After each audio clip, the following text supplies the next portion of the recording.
How did it happen? I was... You don't mind me asking, do you? No, actually I do explain it in the first chapter of Sharing.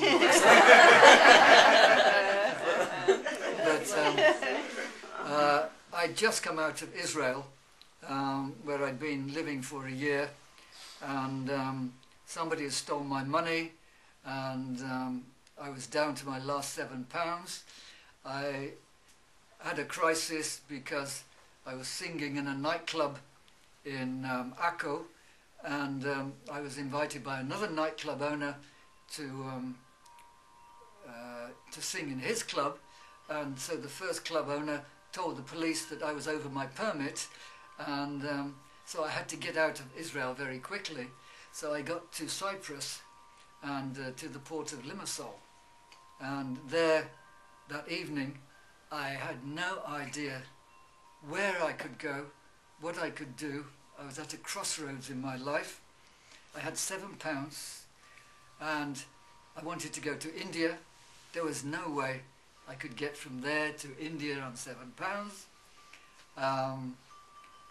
I didn't want to go back home. That was much too early. I'd only been a year or two out. And so I was just sitting. I watched the sun go down over the sea. And suddenly it felt like a ghostly hand crept up the back of my neck. All the hairs stood up and over my head, and it was like something was pressing a ghostly brain on top of mine and into my brain. I'd never heard of Kundalini at that time, and it was if my consciousness expanded out beyond my body, across the land, across the sea, and out into space. But I understood later that consciousness does not expand. Consciousness already is the universe. The universe is made of consciousness. It is already expanded. My awareness expanded. Mm-hmm. And I saw things happening all over the universe at the same time. At the same time, I was everything in the universe at the same time. And it was like I had a fly's eye with 1,000,000 lenses, and I could see and be everything at the same time. And I received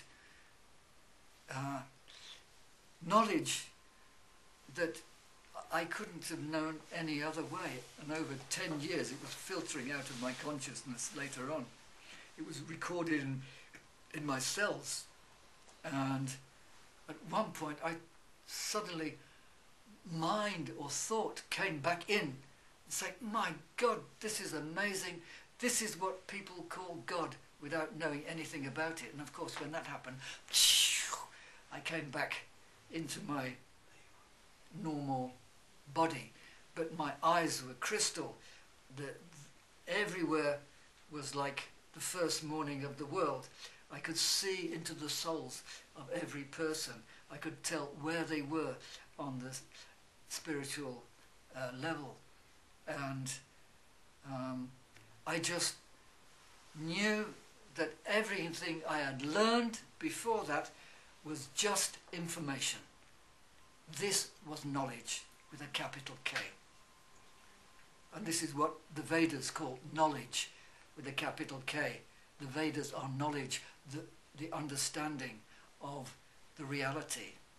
And only that is knowledge. Everything else is frippery. And when you reach that, are you saying that you can't lose it? Because I've heard of people who have similar experiences and then they lose it. Yes, this is like a mini Satori when that happens. You have an experience of Godness, and then it is a mystical experience, but it is not lasting, and people fade out of it, or they stay in it. It depends on their development. Then they can choose whether to do something about that and follow it through and try to make more of it, or they just say, oh well, that was an amazing experience, and they don't become a mystic, they become somebody who's had a mystical experience. That is all. About ordinary people doing it, Mark Twain was on a riverboat on the Mississippi or somewhere like that, and he went down to the engine room, and the engineer was a scruffy old man with very shining eyes, and he looked, and the engine room was pristine. You know, usually it's all black and filthy and covered in grease, but everything was gleaming.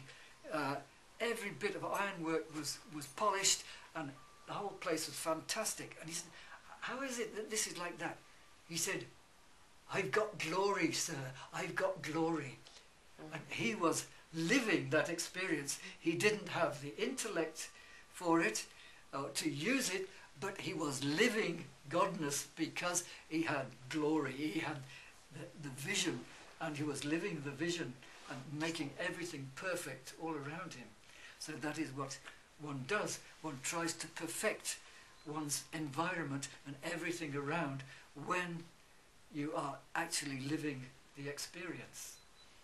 So I wanted to find somebody I could tell about this, but I couldn't tell anybody because it would profane the experience. And I didn't want to talk about it, but I wanted somebody to understand what had happened to me, because I didn't know. My intellect was totally bypassed.